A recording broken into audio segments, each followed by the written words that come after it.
Welcome back to Life and Books and Everything. This is Kevin DeYoung with Justin Taylor and Collin Hansen. It is good to be with you all. We are recording this on Monday, November 9.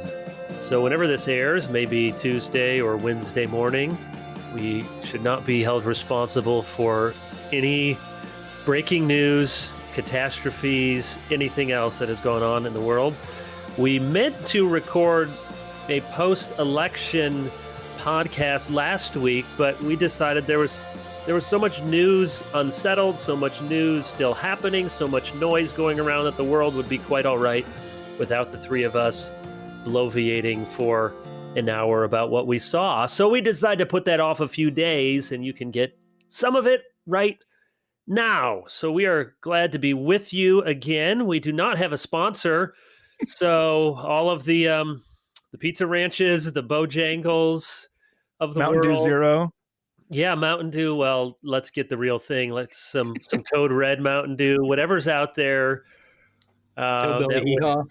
Yes, we're all ears. Crossway will be back as our sponsor. Crossway will be back. They're back. It's not that they were upset or offended by the material of this podcast. Hopefully not.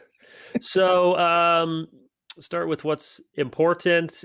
College football. So it looks like Michigan State is probably going to go 1-7, but the one win is against Michigan. And I think every Spartan fan, they said, you want to go 7-1 or 1-7? And we'll take 1-7 and we beat Michigan. How bad must Michigan be to lose to the team that loses to Rutgers and gets blown out by Iowa? How good did that feel, Kevin? What? How good did that feel?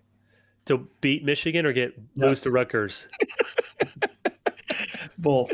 Yeah. After we lost to Rutgers, I decided one less thing for my emotions to care about this year. So I didn't even pay attention until I decided to check about halftime of the Michigan State game. I said, hey, we're winning. And I told my kids, guys, turn this on. We're not losing. And then Iowa was so bad, as I texted you guys, we were so far behind. Not even mail-in ballots from Philadelphia could save us. We were in bad shape. I'll tell you where my heart is as a Husker fan. I don't know if you saw that little excerpt that Tim Keller posted about how if one of your political parties is becoming idolatry, and I was thinking about rewriting the whole thing for sports. So that's how my Saturday went. That's what losing to Northwestern does for people. Northwestern might be good. 3-0. Hey, look, it's a top 3 national defense. Maryland struggled in their first game, couldn't score, and has gone on to blow everybody out since then. Iowa, that struggled against Northwestern's defense, they went on to blow you guys out. Michigan State, they might be legit. We'll find out this week against Purdue. So they were not as bad as they should have. They looked last year. That was an aberration. Anyway. Well, don't you feel like with Pat Fitzgerald, you generally think we're gonna play better than we should, and that's what all you can hope for as a Northwestern. We're gonna be better than we should be on paper.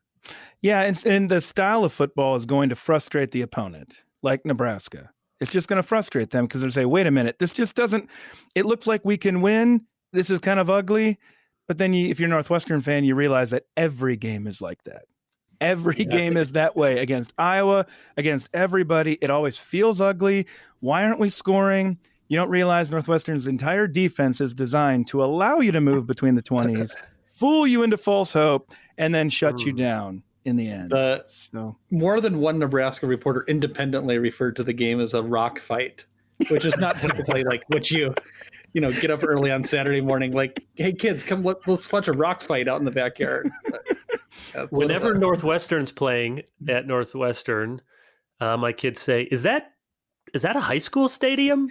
Well, I was actually thinking this last week that I'm really glad there were no fans there, like Justin, who was there 2 years ago for a game that I'm sure he'll remember, because then Northwestern did not have to run a silent count at home with Nebraska's fans there. So God bless us, Northwestern fans. We're just spread all over the world, and we're not there in Evanston to support our team, sadly. All right, this is a transition to to talking about the election, which we'll do for a bit. We won't do for the whole time. But And a then we'll get back to the semi-serious Wildcat. question, Justin, since you're close to Nebraska, and for a moment in time, it was very conceivable that Nebraska's Omaha district could have put Biden over the top for the win. If, all the states that were still in play, people were saying, what if he won 270, 268 because of Nebraska? Was there a lot of chatter about that just over the river? Because that doesn't usually happen, that Nebraska gives any of their delegation to the Democrat. Yeah, I actually wasn't. I had gallbladder surgery that day, Yeah. so I was not paying attention to Good much excuse. for part of the day. Yeah, I didn't actually hear about that very much prior to the election. I mean, I think people know that it's kind of this quirky little thing, but I didn't hear a lot of talk about it. It just seemed like, given the way in which 2020 has worked so far, that it was going to end up with some weird glitch like 269 to 269, or the only thing that felt like it was inevitable was that it wouldn't be a boring night, and I guess that proved true to some degree. How are you feeling, by the way, Justin? You feeling better after this surgery? How you doing? Yeah, everything hurts and I feel like I'm dying. No, I feel fine. You had your gallbladder removed, or just things that were not good in the gallbladder? I think that they only remove it. Like, if there's anything wrong with it, they just take it out. Did you see I have it like, yeah, I have it like on my desk in a formaldehyde jar. You named it. We'll post a picture. Yeah. Great. I asked the surgeon later, like, so how many stones were they and how big were they? Like, he's like, we don't count and we really don't care. We just take it out. Like a surgeon who's a man of few words. Yeah. We're getting it out of there. I'm not here to entertain. I'm here to take out body parts. Exactly. So here's where we are on the election, and there are so many political podcasts, and there's so many other things people can listen to or follow on the news to get their fix of rank punditry. So we'll try to steer clear from just the political ins and outs, though some of that may come into our analysis. But my question for you guys is, as you think about where we are right now, and let's just say that I know that there are lawsuits, there are things coming to the courts about recounts or possible ballot handling shenanigans, and I think it's safe to say that doesn't seem like that's going to go somewhere. But I think most everyone agrees we want every legal ballot counted, nothing more, nothing less. So if there is more of a process to go through, certainly some people listening to this may be absolutely convinced that there is something to find out, and others quite sure that there isn't and just want to put the whole thing behind us.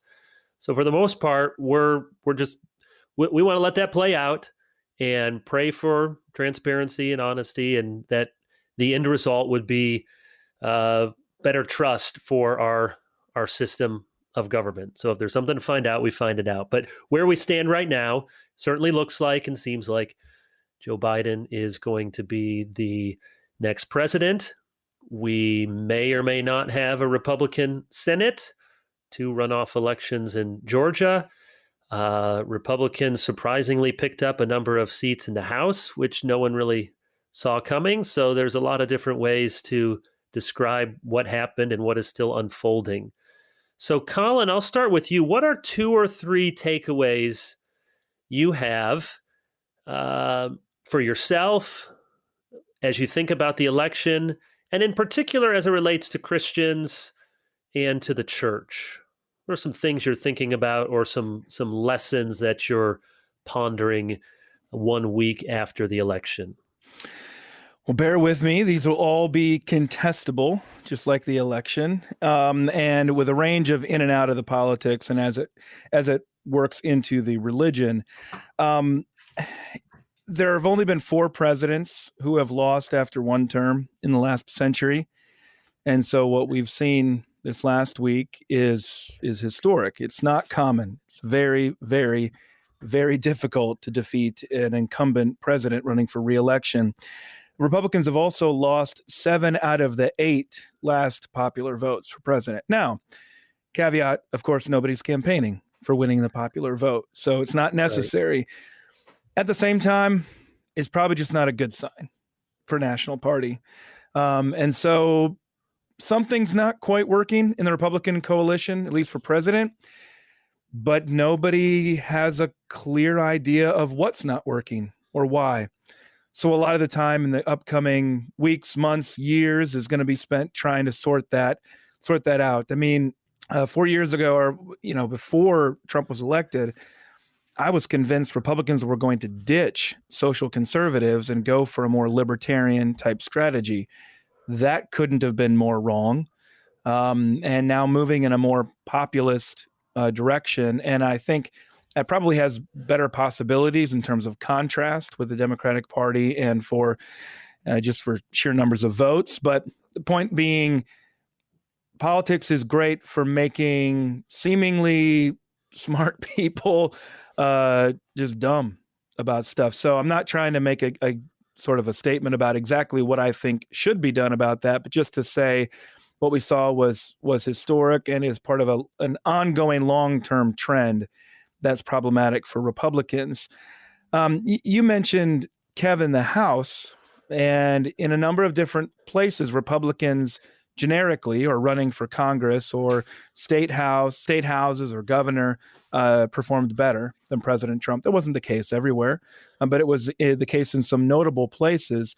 And so you could see there was not the anticipated, is what a lot of media had expected, the anticipated sharp leftward turn. The blue wave. Yeah, exactly. The blue wave, the turn for the whole country, in part because, yes, President Trump did turn out huge record numbers of people to vote against him, but the Republicans and President Trump also turned out a lot of people themselves. And so there wasn't that big shift. I don't know how you guys read those results, because it's clearly not some kind of radical leftward shift. And yet we now have recreational marijuana in South Dakota. And we also have a President Trump who was very open himself, but especially through his wife, proudly boasting of being the first president of all time in the United States to support gay marriage when he came into office in 2016. So what is Republican is not the same thing as what is conservative or what is socially conservative there. And so it's hard to read, no major huge leftward shift, and yet the Republican Party and its voters have shifted to the left on social issues to a certain extent. So that's hard to kind of get a read on. Let me give you one more. Well, let me interject quickly. Go ahead. Strangely, with that, California rejected whatever they're calling it, that diversity measure, by pretty significant margins. And Louisiana banned abortion, or affirmed their earlier ban, with Roe v. Wade, if that gets overturned, that it'll be written in that it's not going to be legal in Louisiana. But then also Nevada wrote gay marriage into their constitution if that gets overturned. So you're right. It's hard. That's why I'm saying it's hard to get a read on exactly what happened. So it's easy to say there was no huge leftward shift, but it doesn't appear necessarily that it was a victory for social conservatives. It's just kind of muddied. But then you look at places like Orange County, California, with, it looks like two, if I understand correctly, two pro-life women, House members who ran ahead of President Trump in that area. Listeners can correct me if I'm wrong on that. I haven't done a ton of research on that. But Orange County was one of the notable places that 2 and 4 years ago Republicans really got thumped there. So my last 2 points, one is that this is President Trump's Republican Party. And I think you see that in part with, that seems obvious, but the fact, I think we've only had 2 senators come out and sort of acknowledge the results as we understand them so far. Lisa Murkowski in Alaska, and then Mitt Romney in Utah, which is not surprising because they've been the 2 biggest critics of Trump from within the Republican Senate. So, he really does lead the party. But what's going to be difficult for Republicans is that what's best for President Trump specifically and personally is not necessarily what's best for the Republican Party in general. So typically, I mean, unless they can find a way to increase his constituency as a presidential loser, they've got to be able to move on. But that's not what's best for him. What's best for him would be to continue to stoke interest in his own personal brand and his own candidacy, and to keep the dream alive that he'll run again to be only the second president of all time to win 2 non-consecutive terms for office. And so I'll be watching to see which and how many Republicans believe it is in their best political interests to oppose President Trump, to carve out a space for them in the end.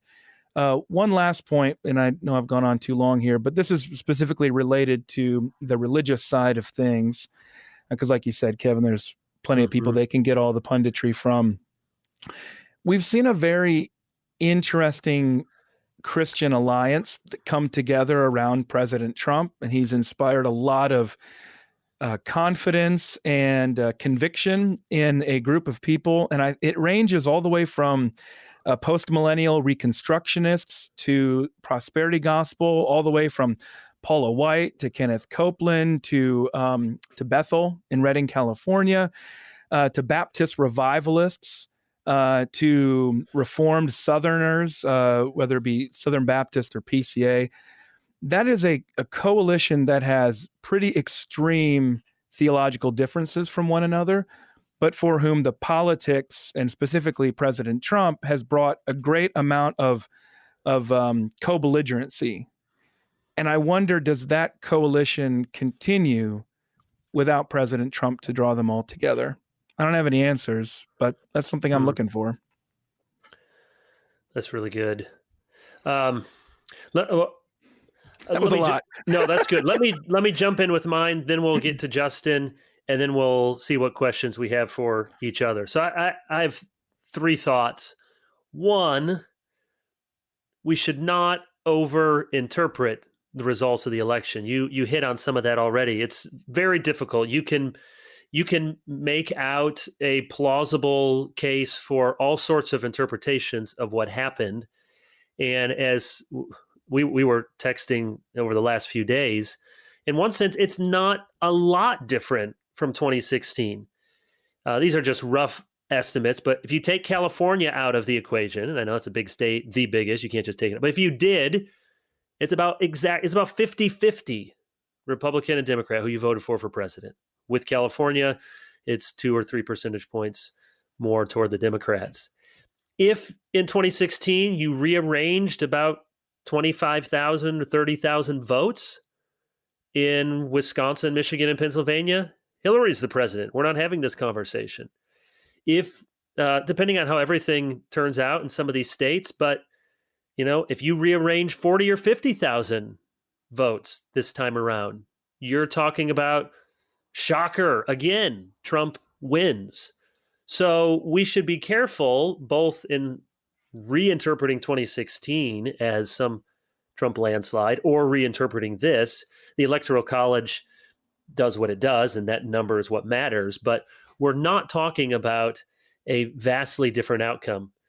So this reminds me of, in sports, one of my pet peeves in sports is you can have, 2 teams playing basketball, and it comes down to the end, and the guy's fouled, and they're down by 1, and he misses 2 free throws, and now suddenly all of the post-game commentary is all about, well, the team that won, they just have the heart of a champion, and everything is described as if it were inevitable that they are in every way superior, when from a human point of view, it was the luck of a roll or a bounce, and suddenly we're telling a completely different, one little thing changed, one free throw, win in, win out, one small thing changed, and now we're telling a completely different story. No, everything else about that game was the same, but now you're describing with an entirely different narrative. And so I think we need to be careful not to over-interpret. And, that's what both sides tend to do. All of a sudden, there's a mandate. Well, I don't know how you determine. I guess I would say if you're Reagan in 1984, you can say you have something of a mandate. I don't think any of the elections since we've been voting could be described as a mandate. They're very close. We're a very divided country politically, so don't overinterpret. Here's a second takeaway. This maybe has more to do with the church. Justin, I agreed with your post on were you arguing against a pro-life case for voting for Biden? So let's just talk about pro-lifers listening to this, some of whom voted for Trump, some of whom didn't vote for Trump. I think we in the church have not done enough to try to understand why people who have most of the same political convictions on paper, most of the same important theological convictions on paper, come to very, very different opinions on Trump. So what I mean is, I think if you are in the church, and it's not all generational, but let's just say if you're our generation or older, and you're not at least thinking about why is it that the younger you are, the more distasteful a conservative Christian found Trump. If you're not at least trying to think that through and trying to have some creative imagination of how someone could come to that conclusion, even if it's not your conclusion. And conversely, if call them the elites, call them whatever, call them never Trumpers, if those sort of folks in our circles don't try to understand why someone might find Trump to be not just a hold your nose, but okay, I don't like what he stands for personally in his character, but consider him to be their sort of champion. Now, I'm not even saying whether I agree or disagree with both of those views, but I think we've been very quick to just think if you come to a different conclusion about Trump, it's so patently obvious.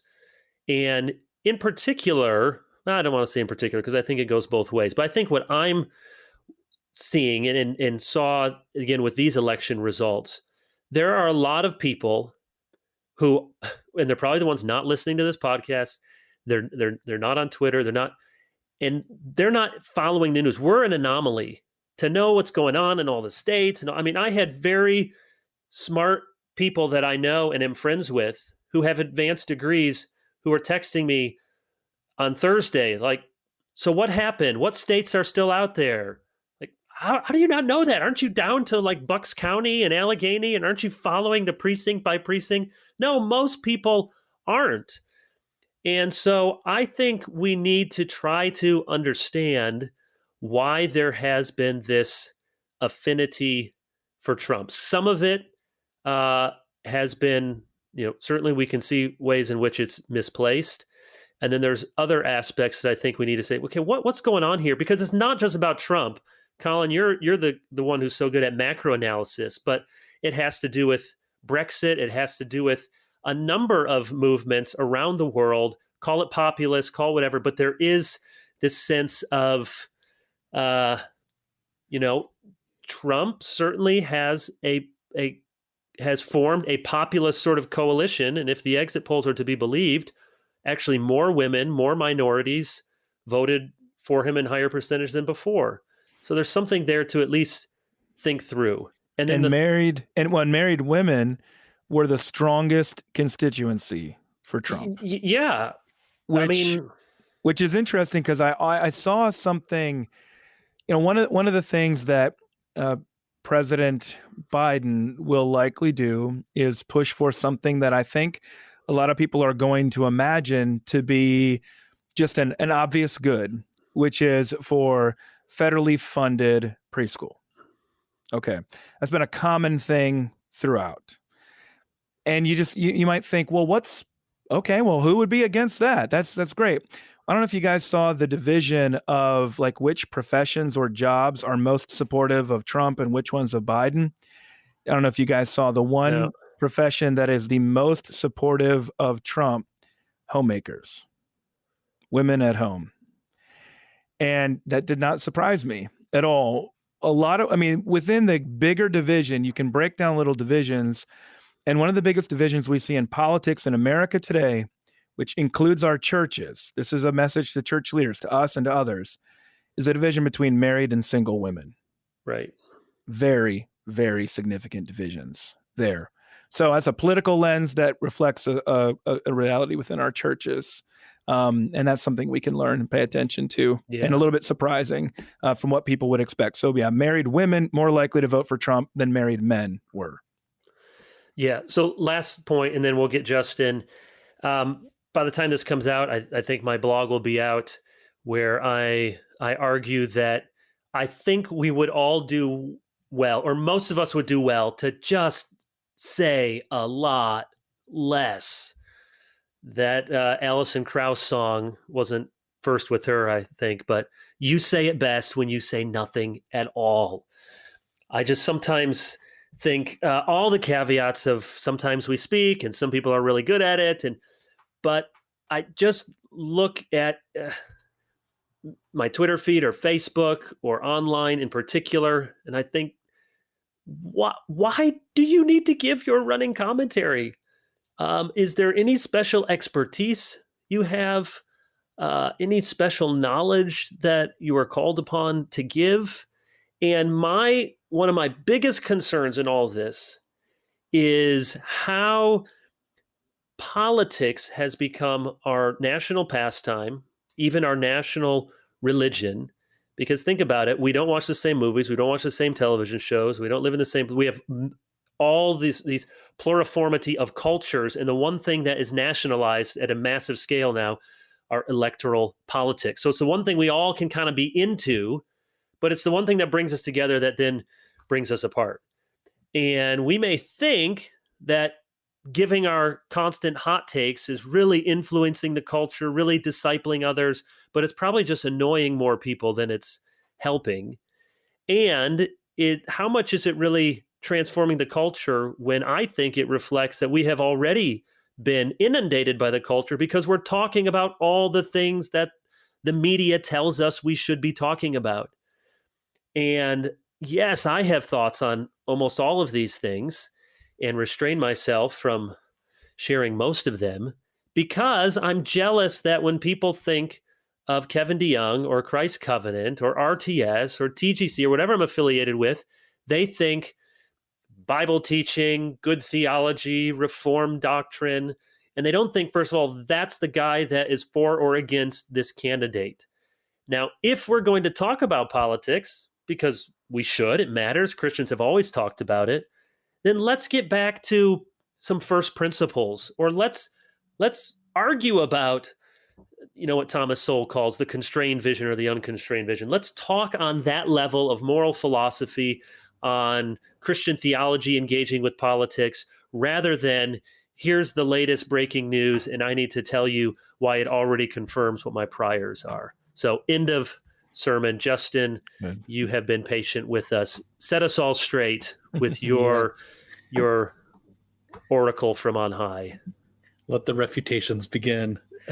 A number of thoughts, of course, probably not as cleanly, neatly organized as you brothers, but one thing that strikes me is just that Twitter is not real life. I think that's a good Absolutely. Follow-up from Kevin's observations just from the exit polls. And if your only portal into reality is Twitter, you're going to be very confused by what happened and the ins and outs. Did you see the Biden campaign said the last 2 weeks they all turned off Twitter? No. Yeah, that was probably a smart move. Yeah, very smart move. So that's one thing. Just we all need to get out. We need to talk to people. We need to listen. We need to not think that a certain self-selected slice of virtual reality is full reality. Of course, it is part of reality, but it's not the whole thing. I think we should explicitly acknowledge the blessings of a peaceful transition of power, even if President Trump takes various states to court and does not readily acknowledge defeat, I think that we will end up having a peaceful transition of power. I don't think there's going to be bloodshed. I don't think he's going to refuse to leave the White House. And I think that's one of those things that is so easy for us to take for granted, that we live in a country where every 4 years it may go back and forth between each party, but that tradition exists, and it is a blessing. Another blessing, I think, is just that we have a free press that can report things from an explicitly conservative viewpoint, from an explicitly progressive standpoint. I think that comes with drawbacks. I think in particular the curse of 24/7 news is we're reaping the results of that. There is not breaking news every minute of the day, 365 days out of the year. And at some point, I think we have to acknowledge that the media is not the problem. The media is entirely dependent upon us as the consumers of media. And so we enable the press to be what it is. And I think it's problematic. I think another reminder for me out of this election, this is not the rank punditry that you guys are so eager for, but one reflection. No rank punditry. I know, but I know you love rank punditry. Offline. So, okay, I'll give you one rank punditry thing. The Democrats, every year, with two exceptions that I can think of, have nominated an exceptionally boring person to be their standard bearer. So go back to Carter, 1980, loses. I mean, just the prototypical boring white guy. Who do they follow up with 4 years later? Walter Mondale. 4 years after that, Michael Dukakis. I mean, these you cannot pick more boring, less charismatic people on the planet. They make an exception with Clinton. He wins back-to-back elections. A guy, even if you hate him, he's got charisma. He's interesting. He's interesting to listen to. Year after that, they go to Gore, then to Kerry. No surprise, they lost both of those. Then they make the exception with Obama, and then Hillary, who is just sort of in a category of her own. I think people are excited about her because she was a woman, but nobody thinks that she has extraordinary gifts of charisma. And then Biden, I mean, another sort of boring white guy, but this is the one election where the one thing that you needed to be is just boring. You don't need any other accomplishments. I mean, they had all sorts of other interesting characters that they could have nominated, but finally nominating the most boring candidate that they could pays off for the Democrats, with the exceptions of Clinton and Obama in there. So that's my rank punditry. Striking to me that as I've reflected upon what does it mean to vote, my working proposal is that votes actually do not have a meaning. There's no inherent meaning in casting a vote. That's really deep, man. No meaning in your vote. There is no inherent meaning. I think it all resides in somebody's intentions. So that means that we must not be judgmental upon somebody for the mere fact that they cast a vote, whether they voted for a third party, whether they voted for one of the candidates. It all depends upon why. Would you discipline a person for voting for a particular candidate or not voting for a particular candidate? I think we need to think more deeply about what is the meaning of a vote. And I think we've sort of just had a simplistic approach to that. So let me see what else. push on that, because people listening will push and say, well, aren't you the guy who wrote about there's not a good pro-life case for voting for Biden? Are you just saying then, Justin, that vote doesn't matter? Whoever you vote for is fine. Christians can vote for anybody? No, I'm not saying that. And I think we can make good arguments for voting for somebody, against voting for somebody. But the act of voting in and of itself, with no other contextual information, does not give us a lot of information. True. Because for somebody, it can mean a full-fledged endorsement. I want to publicly endorse this person, everything that they stand for. Somebody could cast a vote for a candidate and say, I hate these 10 things, but this one thing rises to the surface in a disproportionate way. I just don't think that we can tell what a vote means in and of itself without knowing background, without knowing arguments. And I think somebody could argue a convoluted, in my perspective, it could be unpersuasive pro-life argument for voting for Biden, which I would disagree with, and I would want to argue that. But that's why I think we must be very slow to kind of go to the church discipline button when it comes to voting without knowing more information. So in other words, I think the only way to disagree with me would be to say, yes, voting has such an inherent meaning that no matter what your intentions are, no matter what you think you are accomplishing, you have committed a de facto sin by the mere fact of using your pen to color in a certain circle. Go ahead, Collin. So you'd say the same thing then about party registrations, right? That registering for a certain party has no inherent meaning? Right. Yeah, I think so. I mean, I think that what our understanding of meaning is that you have to think through intentionality. What are the motivations for that? And in a country of this many million people, there's going to be tens of thousands, hundreds of thousands of different motivations and rationales and proposals and putting things together.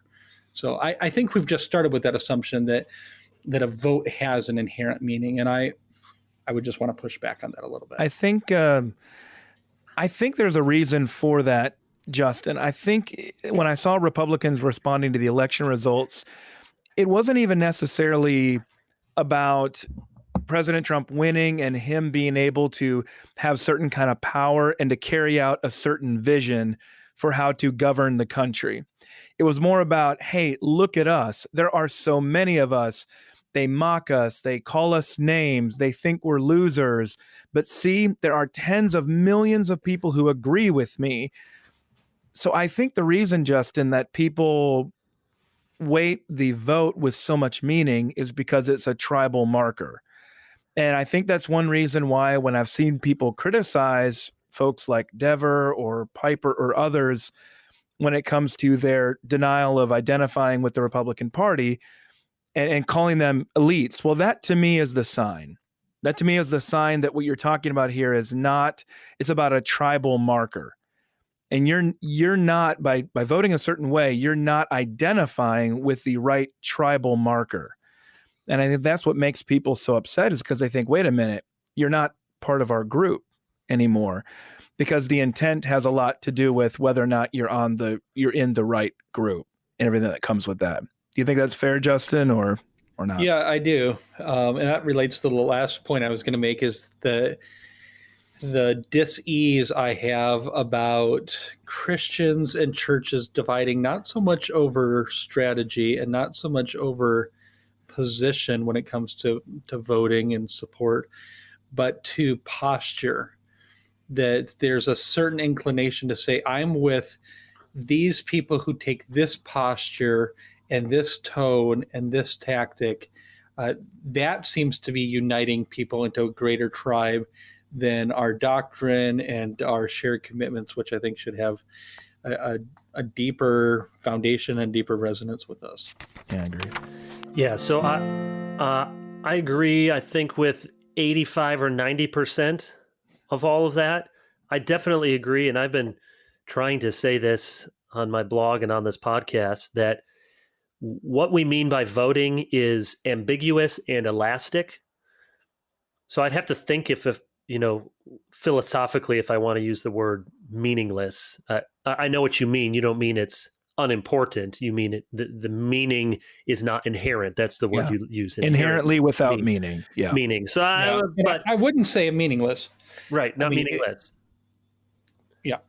So I could imagine scenarios where perhaps a referendum, a ballot measure that's so clear that there is an inherent meaning to, are you for, allowing husbands to kill their wives, yes or no?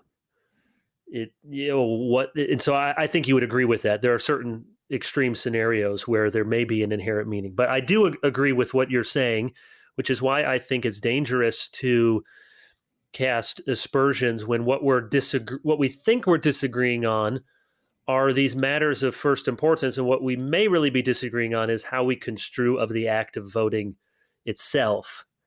The other thing, and I don't know if this is a pushback against anything you guys are saying, but maybe a pushback against some of what I can sense out there.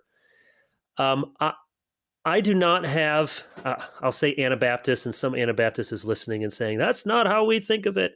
But what I think of as a historic Anabaptist approach to politics, maybe the Niebuhr's Christ against culture, or the Shane Claiborne Jesus for president. Well, Jesus is not on the ballot for president. So I think there is an instinct that some people can have that we just need to rise above all of this messy partisan politics, not get our hands dirty in it. I'm for Jesus. I'm for King Jesus coming on the throne, and kind of a pox on both of your houses. And I don't like the Republicans or the Democrats. Well, of course, there's a lot that's true in all of that. And yet, for the foreseeable future, and it's been this way for 150 years, if you're going to have at least legislative or electoral impact, you're going to do it in this country through the Republican or through the Democrat Party. And so I don't think we can just wash our hands of that and say, I don't belong to any of them, and they're all equally bad and equally, and that's not what you guys are saying, but I just want to push back on anyone who thinks we can avoid somehow the messiness of it. You agree with that, Justin? I completely agree with that. And talking about political homelessness, I get that and I resonate with it to some degree. And yet it always strikes me as, ironically, some sort of I am superior to all of you out there who just can't see the light and are so blinded by your partisanship, whether to the left or to the right. And as if Jesus somehow, if he were to come back, would disagree with half of the GOP agenda and half of the Democratic agenda and would propose some third way that nobody's ever thought of before. I think, like you're saying, Kevin, there's grains of truth in there. If there wasn't grains of truth, it would just be ridiculous and it would be dismissed out of hand. But this idea that we're kind of perfectly calibrated, Jesus is too liberal for the conservatives and he's vice versa on the other side. Those are all pet peeves of mine, and I totally agree with you. I see where you guys are coming from that, but I do want to say that I don't think this is the best our two political parties can be. And you have limited options of being able to send a message to politicians who tend not to respond to any message other than you're fired.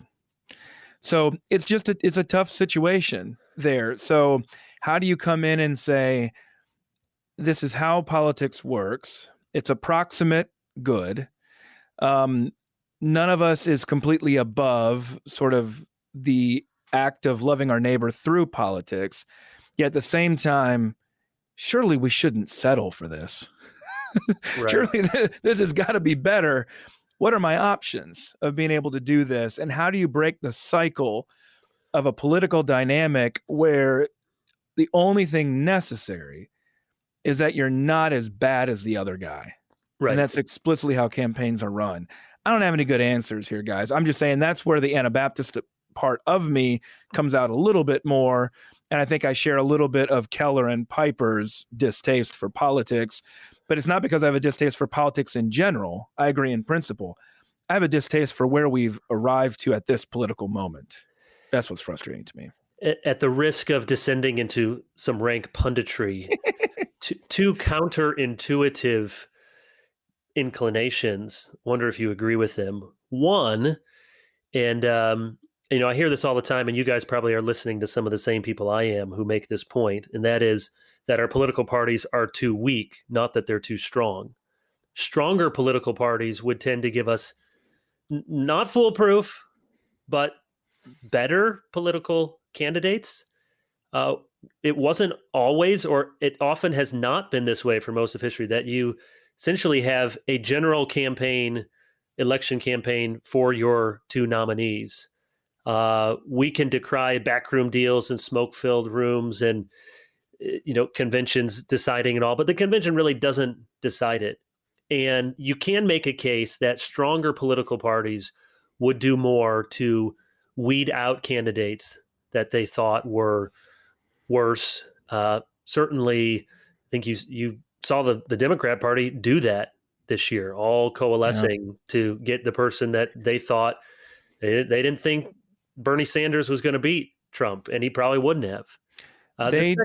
They did in 2020 what Republicans did not do in 2016. That's right. And by the way, there is a movement, just speaking of what you're talking about there. Let's see, Senators Ben Sass, Mike Lee, and Rand Paul, I'm trying to see if who else, have all come out in favor of repealing the 17th Amendment of the Constitution, the direct election of senators, as a way of trying to strengthen the institutions of the party, as opposed to the platforming of more radical direct appeals to the people. Basically, a move back toward republicanism, broadly speaking, not party, but Republican identity as opposed to Democratic identity.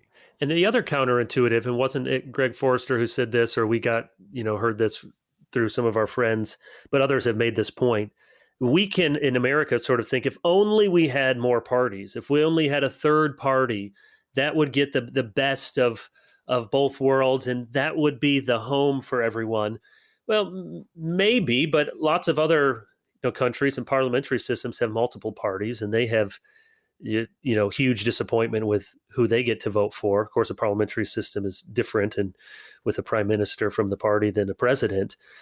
But it's also the case that when you have two parties, they have to be very broad coalitions. As bad as we think it is, when you have to hold together, both parties do, a very disparate coalition of interests. You talked about just the different theological camps, let alone all the different rival interests that voted for Trump or voted for Biden. There's something that can be very good when it prevents extremes by saying, well, we have to be a whole lot of things to a lot of people if we're going to try to get these votes. And it in some sense, it comes down to, is government working better when it has a really hard time getting things done? A conservative would say, yeah.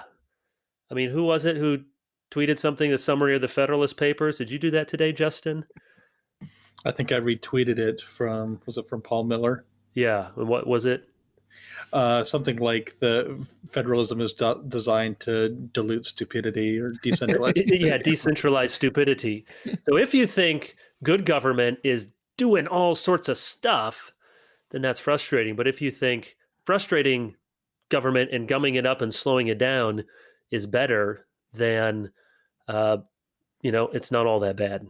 I would imagine Greg, by the way, has in mind Israeli politics when he's thinking about multiple parties.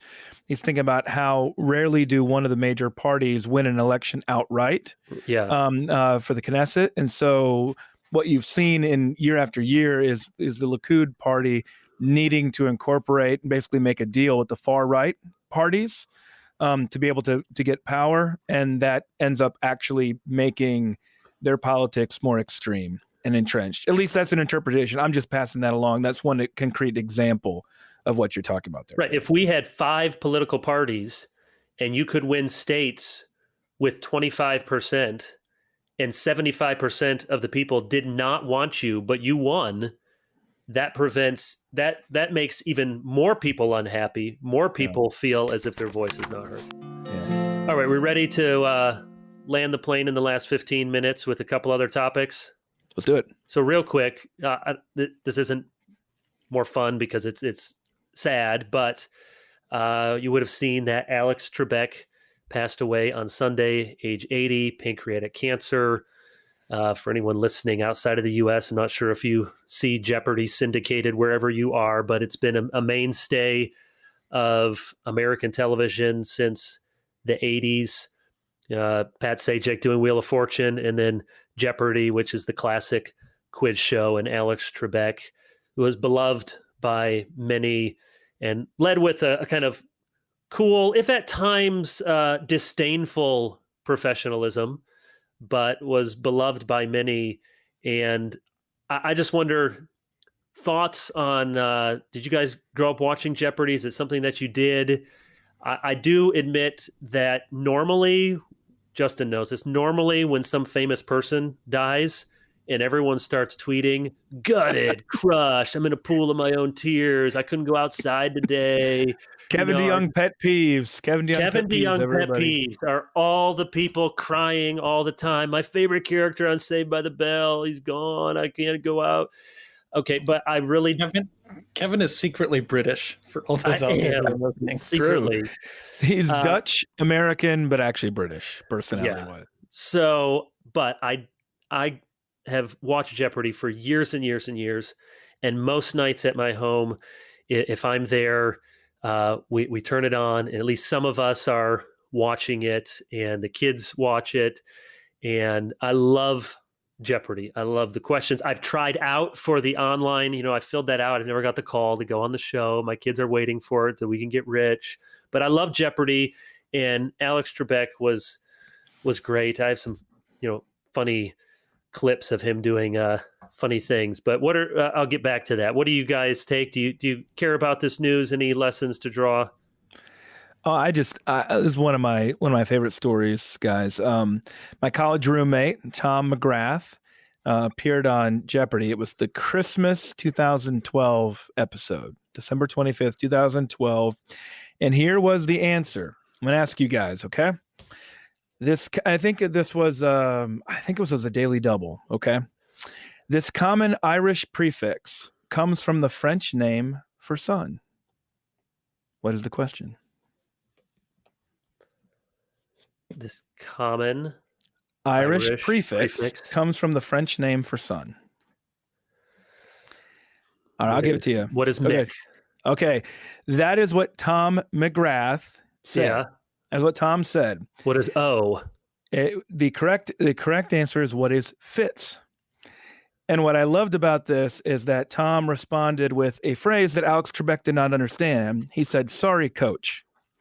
Alex Trebek said, "It's all right." Actually, Tom had said, "If I get this wrong, I'm going to be in a lot of trouble." And I'm sure it's because he's Irish. Yeah. Okay. So then he says, "What is Mick?" And then Alex is like, "No, it's what is Fitz?" And he says, "Sorry, coach." And Alex says, "It's okay." Obviously, he wasn't talking about Alex Trebek. He was talking about Coach Fitzgerald, the Northwestern Wildcats. So of all the questions for Tom, and Tom is diehard. We're both diehard college roommates. We're in the band together. So that's one of my favorite Jeopardy and Alex Trebek stories. Some of the classic ones to go find on YouTube. He could be very disdainful. I mean, sometimes you get to the final Jeopardy and he'd say, I knew this one instantly. I'll be very surprised if you don't all know this. And then you just feel like, Do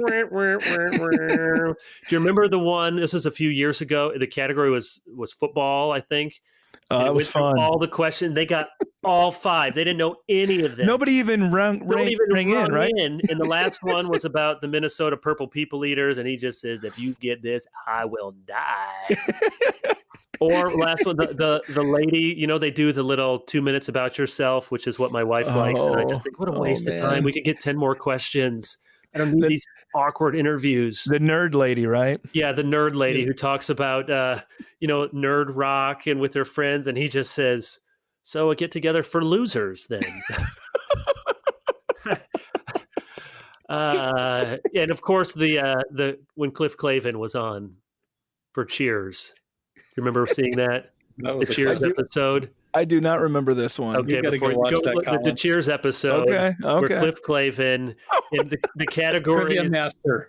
Yeah, the categories are like Cheers. Are postal zip codes, celibacy, bars, or something like that. And so he racks up. He's ahead by a mile, and they get to Final Jeopardy, and I don't know. It's the name of 3 actors or something. And his question is, who are 3 people who have never been in my kitchen? and then Alex says, well, you have to reveal, but surely you were so far ahead, you didn't have to wager anything. Of course, he's Cliff Clay. He wagered everything. And he protests, well, they haven't been in my kitchen. Well, clearly, Cliff, that's not what we're going for. Okay. Justin, you a Jeopardy fan? Honestly, I haven't seen it for so many years. I end up watching a YouTube clip here or there, but it was a mainstay growing up. Just like, in our family, there'd be 60 Minutes on Sunday evening and the nightly news with Brokaw or Jennings or Rather. And then, yes, Pat Sajak and Alex Trebek were just there every night. What about Celebrity Jeopardy, Justin? What about Celebrity Jeopardy? To lose Sean Connery and Alex Trebek in 1 week is a blow to all of us Celebrity Jeopardy fans. I don't watch as much meaningless TV as you guys. So because you read too many books, right? That's true. Listening to them. Books and everything. No, there was the little write-up by Washington Post reporter Hank Stuver. Maybe I'll just read it because it's 4 sentences, but I thought it was really a beautiful little tribute to Trebek and to the show. He says, never outlandish or garish, that Jeopardy that Trebek hosted for 36 years championed intelligence with a rare and relatively quiet hush, especially if you compare it with the rest of television's constant blare. With subdued buzzers and a soft musical interlude during its final question, the loudest thing about the show was the exclamation point in its title and perhaps the alarm that accompanies the double Jeopardy question. Trebek maintained a safe space for smart viewers in the darkest, dumbest times. His show and the way he hosted it proved that polite order can be more fascinating than brute chaos. In 2020, that seems like a downright revolutionary idea. I thought that was just a beautiful little paragraph about a show that really does not have, some overarching great significance for us. But he was just a constant, quiet, witty, semi-sarcastic, well-dressed, polite know-it-all. And he always had impeccable accents to it. He knew what he was doing. And it's changed a little bit in recent years. There's more pop culture-y kind of stuff. Those video are the ones I don't know. Yeah, but still, I mean, it's every few weeks, and they have a category from the Bible. I mean, so it really did a lot with classic categories of Western civilization. I mean, where else are you going to have something about the opera or ballet or the Bible or American history, just straight up questions about American history? So we will miss Alex Trebek. I don't know what his faith was, if he had any. He seemed to be sort of a genial, general, God's good in my life. I didn't hear a real Christian commitment, but we will miss him. Any last thoughts before our final book question? Okay. So I wonder who's gonna follow Alex Trebek. I haven't even seen any speculation. I mean, has it gone well on other shows when they've transitioned? I suppose it has. Like Steve Harvey seems to have done well. I don't know that Drew Carey's done very well. I don't know. He said that Alex Trebek said he wanted Betty White to do it. Come on, no. Not quite have the same. That makes sense. Yeah, but there is something. Here's the last thing I was going to say: is there's something, a lesson for us, and as Christians, about the unusual power and simple elegance of longevity. To do the same thing, to do it with a level of excellence for a long time. I think you say it, Justin. In one sense, it seems like, how could that job be hard? But to do anything well for a really long time is really hard. And I'm sure there were things about it that were harder than we could see. So there's a lesson there for, the Pat Sajak and Alex Trebek, or your favorite radio announcer for baseball. You do the same thing, and you do it where you point to not yourself, but the thing that you're hosting or doing, and for a long enough time, and people will miss you when you're gone. And if you do that in the church and with eternal things, you'll even leave a much bigger legacy. Last question for you guys.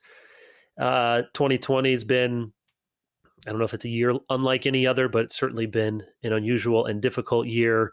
I wonder what's a book? Maybe it's a movie. Maybe it's a piece of music. What's something you go to, you come back to when you need to be encouraged? You're feeling discouraged about our day. You're feeling despondent, or maybe you just kind of need to be recalibrated. You feel like you've gotten off track, and a certain piece of music or a book that you read. Okay, that's right. That's what really matters. Do you have a couple of suggestions for us, Colin? Yeah, I do. So I've been thinking about this lately, the last 4 years, and I'm not speaking here about President Trump's policies or things like that. I'm talking about a lot of the divisions in the church and friendships that have severed or weakened, and I don't know. It's just been a painful 4 years. I'll put it that way. And I've been thinking about how um, I've learned a lot in the last 4 years that I didn't want to know, and that I'll never forget. But what God has done in these last 4 years has been very encouraging, just for me personally in my faith. But one major reason that this is the case is because of a book, and that is the hymnal, the hymn book. Specifically, I use the only one I have, which I need a recommendation on the best contemporary hymnals, by the way. But I still use the old Red United Methodist one. And it's good enough for me for now because it has Abide With Me. It's got Be Still My Soul. It's got Jesus, Lover of My Soul, complete with the Welsh tune originally composed for. And just sitting there, I remember in 16 feeling like so many things were falling apart, just sitting there with that hymn book open and just singing myself. And then my son at the time, my oldest child, was young, and we hadn't really gotten into a rhythm of family devotions at the time, and we were doing some things, but he was one.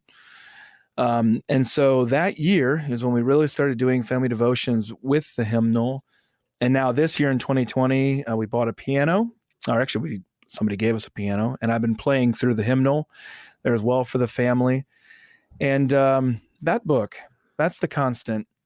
And what I love about it is above all God and how He reveals Himself to us through song, and through these hymns and spiritual songs, but also I just love the connection to previous generations of believers. That's such a ballast to me. And then on top of that, it's especially encouraging to me to be singing the same songs that my grandparents, my great-grandparents, my great-grandparents, and then in my family's case, going all the way back to the Welsh revival in the mid-1700s.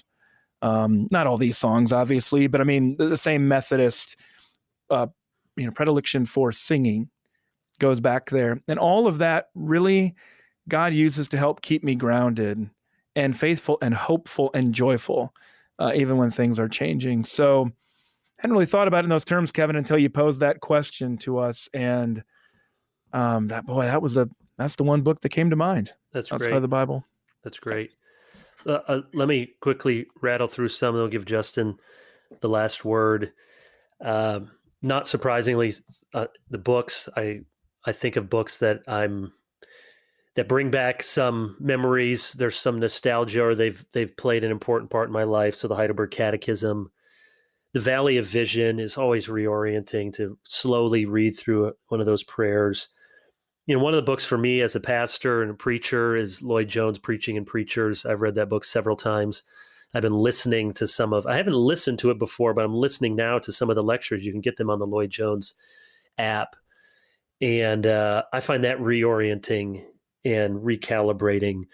Any of my favorite systematic theologies, I know that's not your thing, Colin, but I find to get lost in another century and the complexity and the beauty and the precision of it. But let me give you, since you mentioned music, let me mention two pieces that I love. One is the Gustav Holst, The Planets, and the Jupiter. And to narrow it down even further, there's a 2-minute section in Jupiter that's now called the hymn tune Thaxt. And look it up. There is a hymn set to that tune in the Trinity hymnal, and I won't hum it for you here, but it's just an exquisite melody, and I love that whole suite, and Jupiter in particular, and those 2 minutes are really rich. And then more than anything else, Kevin, Mars is the one that the college bands all play, right? Yeah, Mars is fighting in angry. Yeah. Okay, yeah. Right. That's cool. Um, Probably my favorite, most comforting music outside of the hymnal is the soundtrack from The Mission. You guys seen that movie? Dun, dun, dun, dun. It's got Gabriel's oboe. It has so many good pieces.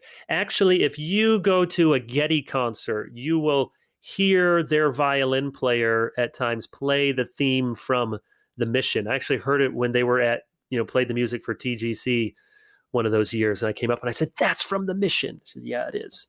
So I can put that on, and it's amazing how good music, and sometimes you want music without any words, can transport you in a way and bring a sense of calm and peace and comfort. So I love that.